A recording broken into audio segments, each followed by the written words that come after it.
days. That I can keep. All right, scholars. Today we're going to talk about the importance of the modern language association in our efforts to increase your appreciation of the many wonderful things they have done for you. Now, of course, when you're writing a research paper, you have to put in the information about where you got your information from. If you don't, what is that? Plagiarism, right? And none of us are plagiarists, so we want to give credit to our sources, of course. Why don't we put that information right in the paper itself? Why do we even need a works cited page? Why don't we just stick it in there? We use the information. Why don't we just put it in the middle of the paper? Here's what it would look like. Smith points out in The Way of Incandescence, published in Smithsonian Magazine, October 2002, page 53, that electricity changed the world. What's weird about that? Goes a little off topic. We don't need all that information right there, right? It makes it bulky. It breaks the flow of the paper. So we want to give credit, but we don't want it to break the flow of our writing.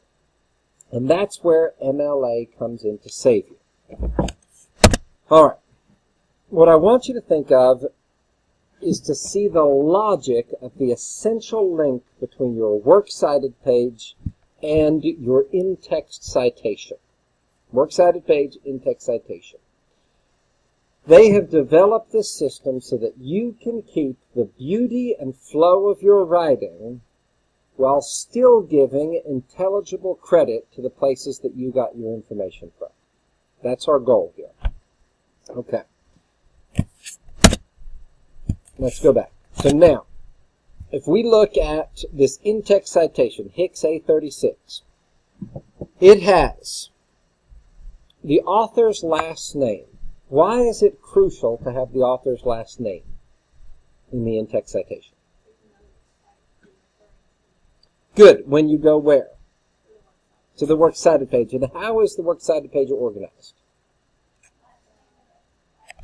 And then in what order? Alphabetical. So look at the beauty and logic of that. You see Hicks, you come over to this list, you're going to find Hicks on the page alphabetically, and then you'll know where that information came from. Now, if you don't have an author, you have to still see the logic of it. It's going to be whatever the first word is of your works cited entry, that's what's going to go right here. Because that's what you have to use to find it on the works cited page. So this is basically your cue to where it's located here. It may be the first word of the article title. It may be the author's last name. Whatever it is, that's how you find it. Why do we have the page number here instead of here?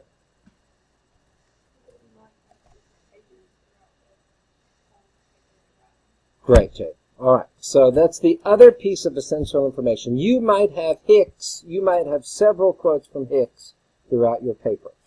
And to put it over on the works cited page, that would be really confusing, because we wouldn't know which quote came from which page. So what you're telling us here is this quote came from this page, and Hicks, we can find the article over here, and it's all perfectly logical and beautiful. Does everybody see the connection? Good? All right. Okay, so I want you to practice on your paper the basic elements. Once you have the basic elements down, you can build over that. I caution you away from automatic citation builders. They're not a bad starting point, but if you don't have any understanding of how a citation is built, very often they're incorrect. And here's how it will work. If I say it's incorrect, you have to show me in a guide where it's correct. Not on a citation builder, but in a guide. And in a reputable guide. So if you can find it somewhere in some reputable guide where it says, okay, the period goes inside the quotation marks according to this guide, then I'll give you credit for it. But if it's just some kind of citation maker sort of thing, then I will not give you credit for it, then I win. And you lose the points for having an incorrect citation. So let's look at a couple of basic elements. The author, last name, comma, first name, period. I am an absolute stickler for detail on these.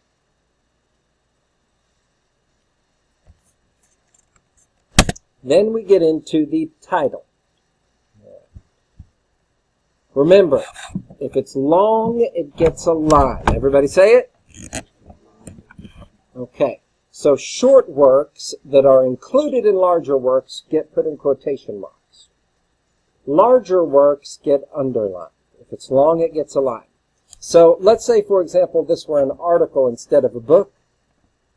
What you would have is the article title first in quotes, and then you would have the book title second underlined. Notice that there's a period after the title. If you were to have a comma instead of a period right here, that would be points off.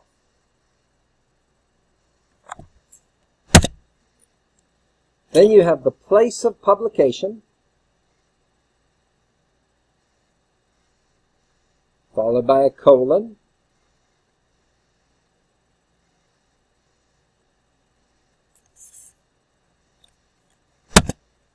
Then you have the publisher, followed by a comma.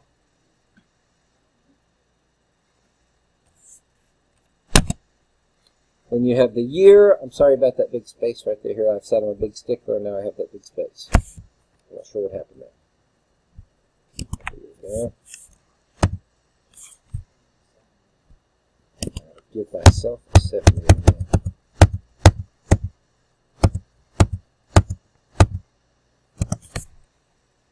And then period at the very end. So what does New York stand for? New York is the place of publication. Place of publication.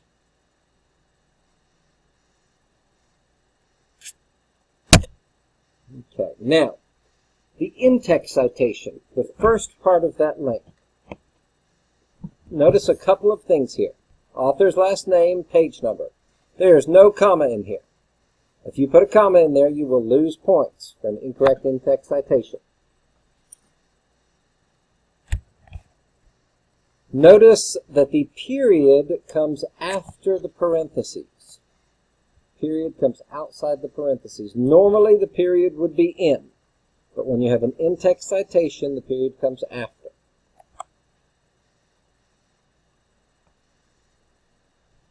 Now, if you mention the author's name in the sentence, you don't need to repeat it in the in-text citation. You can just have the page number.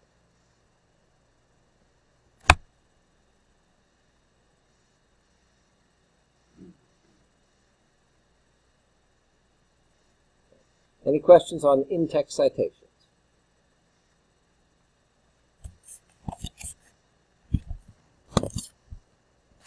Okay. Your job is to write a sentence that includes a quote from Frankenstein. No, I'm sorry, wrong class. Wrong class. Sorry, hold on. All right, that's it for that.